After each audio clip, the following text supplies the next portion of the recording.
Visa জটিলতার কারণে Abu Dhabi টি10 league খেলার জন্য এখনো দেশ ছাড়তে পারেননি ক্রিকেটার তাওহিদ হৃদয়। বোর্ডের বিশ্বস্ত সূত্র থেকে এমনটিই জানানো হয়। তাওহিদ হৃদয় এবারের আবুধাবি টি10-এ ক্রিকেটার সাকিব আল হাসানের দলের হয়ে খেলবেন, অর্থাৎ বাংলা টাইগার্সে। ক্রিকেটার সাকিবও ইতিমধ্যে টি10 লিগ খেলার জন্য প্রস্তুতি নিচ্ছেন, কেননা আগামী 21শে নভেম্বর বাংলা টাইগার্সের প্রথম ম্যাচ। অথচ হৃদয় এখনো ভিসা জটিলতায় দেশে আটকা। তাওহিদ হৃদয়ের জন্য এটি হবে তার প্রথম টি10 টুর্নামেন্ট।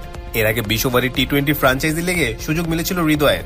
2023 সালে জাফনা কিংস এবং 2024 সালে ডাম্বুলা সিক্সার্সের হয়ে শ্রীলঙ্কার ফ্রাঞ্চাইজি টুর্নামেন্টে খেলেছেন ডানহাতি এই মারকুটে ব্যাটার।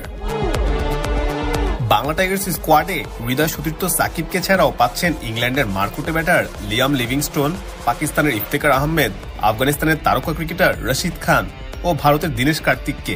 এছাড়াও গত আসর থেকে রিটেন করেছে জশ লিটল, দাসুন সানাকা এবং হজরতুল্লাহ জাজাইকে। বলা চলে অনেকটা শক্তিশালী স্কোয়াড গঠনের চেষ্টা করেছে বাংলা টাইগার্স। কিছুদিন আগে এই দুবাইতেই বাংলাদেশ দল আফগানিস্তানের কাছে সিরিজ খুঁয়েছিল।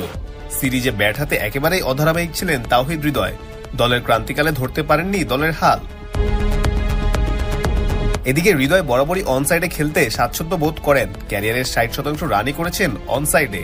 অফসাইডে ঘাটতি প্রসঙ্গে হৃদয়কে প্রশ্ন করলে তিনি জানান, তার কাছে রান করাটাই গুরুত্বপূর্ণ।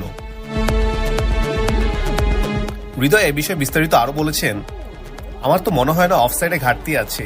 আপনার যদি মনে হয় তাহলে হয়তো কাজ করে দেখতে হবে। আমার কাছে অমন মনে হয় না যে ঘাটতি আছে। অন্যান্য দেশের ক্রিকেটাররা যখন এক পাশ দিয়ে রান করে তখন ঘাটতি থাকে না, তখন ভালো শটস খেলে। আমরা যদি এক পাশ দিয়ে রান করি তাহলে আমাদের ভেতরে ঘাটতি থাকে। আমি মনে করি রান করাটা গুরুত্বপূর্ণ। রান না করতে পারলে তখন বলবেন রান হচ্ছে না। তাই আমি মনে করি ঘাটতি চিন্তা না করে যেদিক দিয়ে রান আসবে, রানের খেলা, রান আসাটাই গুরুত্বপূর্ণ।